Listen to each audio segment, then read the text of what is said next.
Здравейте, скъпи приятели на кулинарния канал Ями Ями. В средата на горещото лято реших и аз като много други мои колеги да направя киш, но не киш варен, а някакъв киш за почистване на хладилника. Това е нещо, което от много време използвам. Начин много вкусно да се отървете от остатъците, които имате в хладилника. Ще видите, това е много просто нещо как става, а сега да ви кажа за продуктите.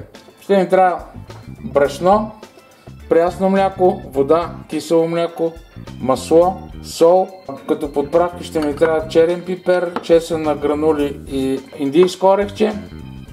Тук имам чедър и моцарела. И каквото ви останало в хладилника, аз в случая имам шунка, имам някакъв колбас и филе. Това са някакви остатъци в хладилника, които ще използвам, ще нарежа вътре в самия киш. Ще започна с тестото за основата, като първо ще смеся маслото с брашното и ще го направя в блендер, за да стане по-лесно. Това няма да ви показвам, направо ще се включа след това. Скъпи приятели, забравих да ви представя яйцата, ще ми трябват и 3 яйца. Ето, скъпи приятели, получихме тези трохички, смесихме маслото с брашното. Сега сипвам солта в водата.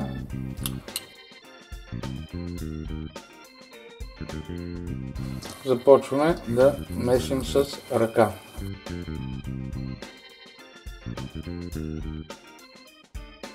Слагам малко брашно на плота и започвам да го меся. Това не залепва, лесно тесто е.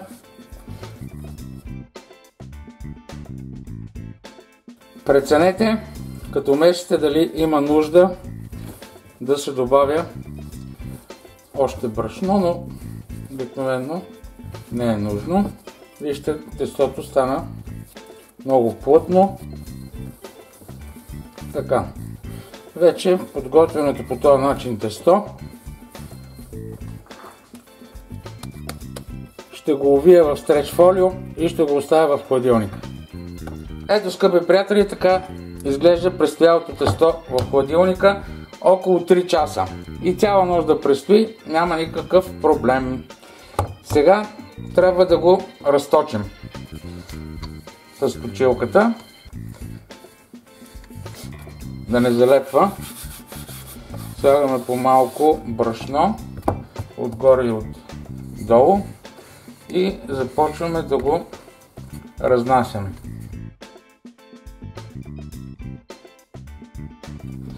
Не правя кръгла форма на тестото, защото моята тава не е кръгла.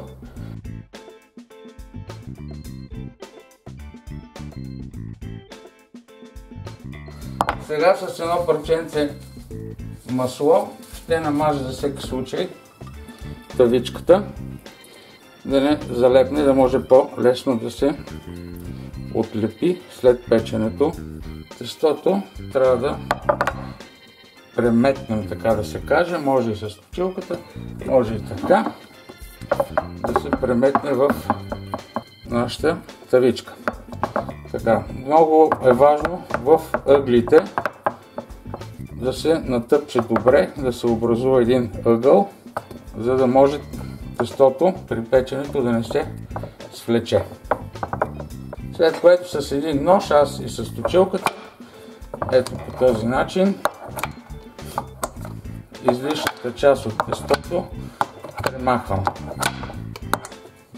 Сега с една вилица набоцквам тестото така, че да може да излиза парата и да се опече по-лесно. Така ще го оставя в хладилника за известно време да подсъхне преди печене.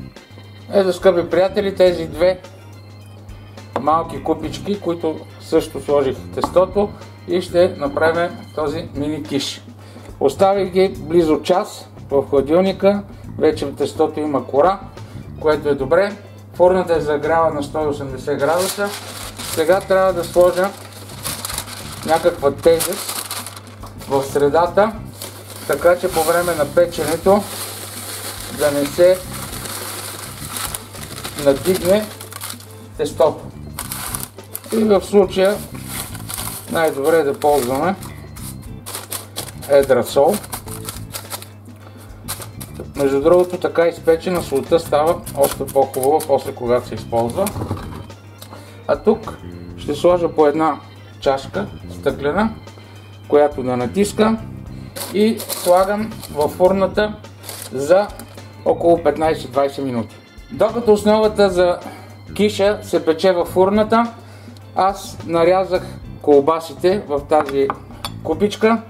Тук е чедъра и част от моцарелата нарязани. Между другото, скъпи приятели, реших да проявя творчество и ще добавя най-отгоре чери доматчета, защото ми се струва, че това, което правя, не е толкова нещо средно между киш и между пица. Ще видим какво ще се получи. Така, тук са яйцата. Слагам прясното мляко. Слагам киселото мляко вместо сметана. Който иска може да сложи сметана, но мисля, че не е нужно да утежняваме до такава степен ястието. Ще бъде по-леко, по-лятно, ако ползваме кисело мляко, йогурт вместо сметана. Ще подправя с индийско орехче, чесън на гранули, смятам, че много ще му отива, малко черен пипер. И сега това нещо ще го пасираме. Изминаха 20 на минути, откакто пекахме нашата основа за киш, натисната с сол. Сега отстранявам солта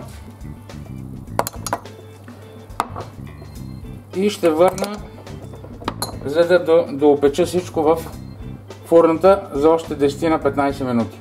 Ето, скъпи приятели, вижте как се изпече добре блата или основата за нашия киш.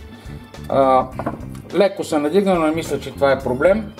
Сега трябва да го гарнираме с нарязаните колбаси. Каквото има в хладилника, това сложете.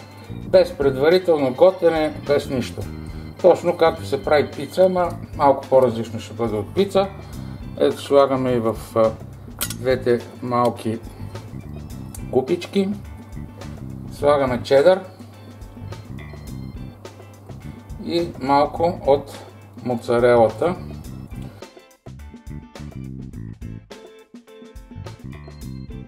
Един чери домат ще сложа в тези двете, а тук нареждам в някакъв ред.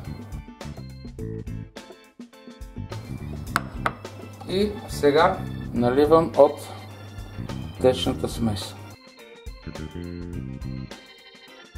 И най-накрая отгоре слагам моцарела, която да се запече.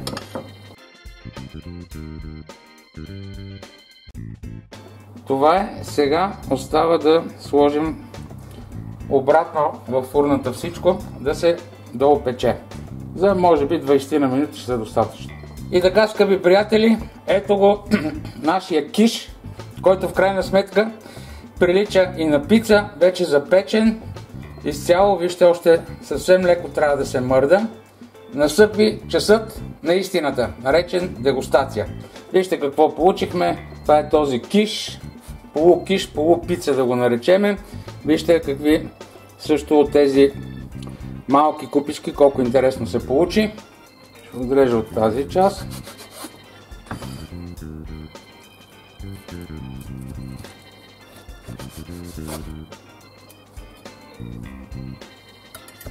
Да го видим как е на вкус. Искам да ви кажа, че е супер вкусно. Много добре се е получило.